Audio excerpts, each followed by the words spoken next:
আর মুরগিকে এই যে কালো জিরা আর হালকা একটু হলুদ দিব, কারণ অনেক গরম পড়েছে, ওদের এই গরমের সময় ওরা হঠাৎ অসুস্থ হতে পারে। তাই আগে থেকেই আমি এই যে ভাতের সাথে অবশ্য গমের ভুসিও দিব, ওদের খেতে দিব।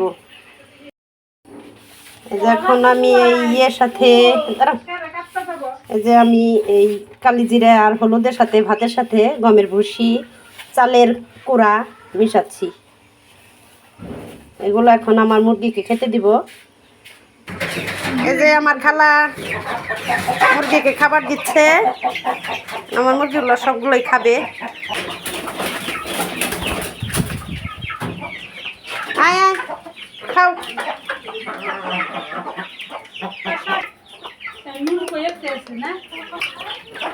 আমার মুরগির বাচ্চাগুলো খাইতেছে, একই খাবার দিয়েছি এখন, কারণ ওদের বয়স 1 মাসের বেশি হয়ে গেছে, 1 মাস 15 দিন, তাই এখন ওদেরও এগুলাই দিচ্ছি। এই যে 4টাকেও দিলাম।